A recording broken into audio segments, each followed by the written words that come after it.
जय हिंद दोस्तों, आप सभी का स्वागत है हमारे यूट्यूब चैनल एजुकेशन अड्डा विद बीके सर में।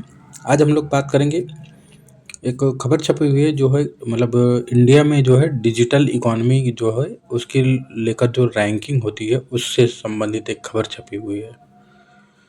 तो इसको हम लोग देख लेते हैं। तो इसमें खबर जैसे क्या है कि भारत की जो अर्थव्यवस्था है उसमें डिजिटल पक्ष से जुड़े जो विभिन्न पहलुओं पर एक रिपोर्ट जारी किया गया है, उसी से संबंधित है। तो उसको हम लोग देख लेते हैं। उससे पहले हमारे यूट्यूब चैनल को अगर आप लोगों ने अभी तक लाइक, कमेंट, शेयर नहीं किया है तो उसको कर दीजिए। उसके साथ ही साथ सबसे जो महत्वपूर्ण है वो सब्सक्राइब करना, उसको आप लोग कर दीजिए। और इन सब सभी चीज़ों में आप लोगों का कोई खर्चा नहीं लग रहा है, तो आप लोग इसको सबसे पहले कर लीजिए सब्सक्राइब। उसके बाद आगे बढ़ते हैं, फिर देखते हैं। तो देखिए, Indian digital economy ranked 28th on user spending report. मतलब कि जो है कि भारतीयों से संबंधित जो है खबर आई हुई है।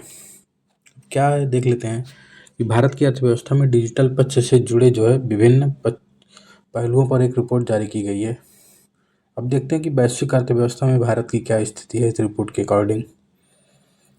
तो भारत जो है दुनिया की तीसरी सबसे बड़ी अर्थव्यवस्था है, ये तो सबको पता है।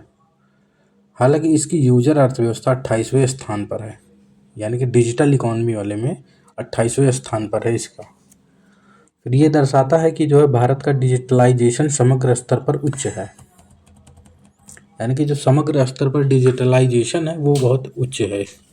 लेकिन एक आम भारतीय के लिए डिजिटलाइजेशन अपेक्षाकृत कम है, यानी कि मामूली क्योंकि देखिए अब भारत में तो हर प्रकार के लोग हैं, हायर इनकम वाले, लोअर इनकम वाले। तो जो मिडिल क्लास फैमिली है जिसको कह सकते हैं, या आम भारतीय हैं, उनके लिए डिजिटलाइजेशन अभी तक और लोगों की तुलना में कम है।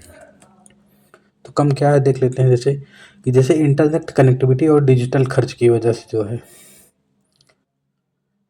तो इंटरनेट कनेक्टिविटी का घनत्व तो अन्य देशों के समान, यानी कि जैसे इंटरनेट कनेक्टिविटी जो है वो जैसे और देशों में है उसी की तरह यहाँ भी है। लेकिन जो डिजिटल अर्थव्यवस्था का आकार है, यानी कि डिजिटल खर्च जो है वो अपेक्षाकृत कम है। फिर इस असमानता के बीच डिजिटल पहुंच को बेहतर बनाने के लिए निवेश की काफ़ी संभावनाएं हैं।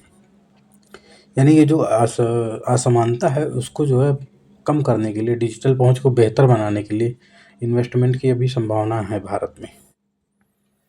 तो ये भी रिपोर्ट में बताया गया है। फिर डिजिटल अर्थव्यवस्था की विकास दर के बारे में जान लेते हैं हम लोग। तो डिजिटल अर्थव्यवस्था की विकास दर के बारे में देख लेते हैं कि क्या लिखा हुआ है कि भारत की डिजिटल अर्थव्यवस्था संपूर्ण अर्थव्यवस्था की तुलना में दोगुनी तेजी से बढ़ रही है। यानी कि जो भारत की डिजिटल अर्थव्यवस्था है पूरी इकोनॉमी की तुलना में 2 गुना तेजी से बढ़ रही है। स्टेटमेंट देख लीजिएगा, क्वेश्चन में ऐसे आता है कंपैरिजन करने के लिए कि मान लीजिए क्वेश्चन में आ गया कि भारत की डिजिटल अर्थव्यवस्था जो है, जो टोटल इकोनॉमिक ग्रोथ है उससे कितने कम है या ज़्यादा है, या कितनी तेज़ी से बढ़ रही है, तो ये स्टेटमेंट बन जाता है। इसके साथ ही साथ 2029 तक ये अर्थव्यवस्था का 5वां हिस्सा बनने की भी उम्मीद है। डिजिटल अर्थव्यवस्था की बात यहाँ हो की जा रही है।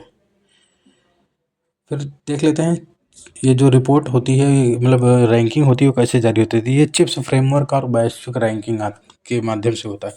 मान लीजिए अभी पेपर में आ जाए आप लोगों की कि जैसे अभी हाल ही में चिप्स फ्रेमवर्क किससे संबंधित है, आने के लिए तो आ सकता है। आप लोगों ने खबरों में था कि तो किस वजह से था। तो ये जो रिपोर्ट है वो चिप्स फ्रेमवर्क का उपयोग करती है। अब इसमें क्या क्या किस आधार पर किया जाता है, तो इसमें कनेक्टिविटी एक्सेस के आधार पर किया जाता है कि जो लोग हैं उनके पास कनेक्टिविटी एक्सेस कैसा है, उसकी गुणवत्ता कैसी है, एआई तत्परता जैसे कारकों को शामिल किया जाता है। फिलहाल भारत जो है समग्र रूप से 8वें स्थान पर आता है डिजिटल इकोनॉमी के सेक्टर में। बाकी यूजर्स के उसमें देखा जाए तो 28 नंबर आता है, जो कि आप लोग देख चुके हैं। तो ये रही आज का खबर। बाकी हमारा यूट्यूब चैनल, इसको आप लोग ज्वाइन कर लीजिए।